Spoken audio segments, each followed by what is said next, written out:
La metrica del futuro evidentemente è il citation rate o come si chiama sulle distinte piattaforme. Zoom, SEMrush hanno creato dei tool straordinari, ma in questo momento c'è una lacuna essenziale, vale a dire che l'unico modo per presumere quante volte un sito internet viene citato come fonte su un AI dipende dal fatto che intanto i sistemi sono chiusi, quindi le chat sono in forma anonima e poi necessariamente l'unico modo per attingere a questo dato è attingervi attraverso delle API.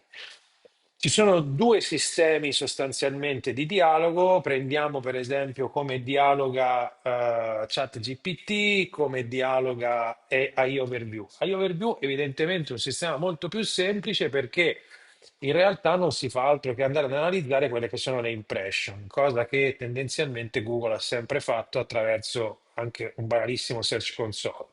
Se Zoom, se Rush vanno ad analizzare la impression che viene generata e la citazione della fonte attraverso iOverview. In altri casi, evidentemente, si usano le API. Le API che cosa fanno? Non fanno altro che scansionare eventuali query, generare da quelle query delle ipotetiche o presunte ricerche di tipo sentence e ti dicono quante volte compari. Quindi sono report effimeri?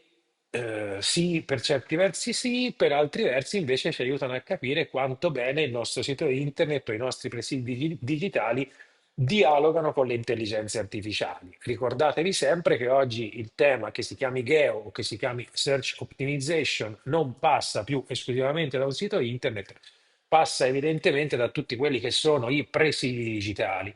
Torno a dire, per esempio, che questa alleanza tra Instagram e Google, che poi può essere sintetizzata, ma veramente in estrema sintesi, dalla presenza del tag alt all'interno delle immagini o dalla necessità di uploadare dei video, delle immagini con un nome che abbia una sorta di indirizzo slug, aiuta evidentemente i motori e le AI a leggere meglio il contenuto. Così come lo abbiamo detto tante volte, gli SRT, gli OCR sui testi, abbiamo parlato di un sacco, una pletora di altri elementi che aiutano l'intelligenza artificiale, come la strutturazione di uno schema.org. Tutti elementi che poi, attraverso un prompt essenziale come un'intelligenza artificiale, ci danno, se non altro, a livello probabilistico, quali sono le possibilità di un contenuto di comparire come fonte.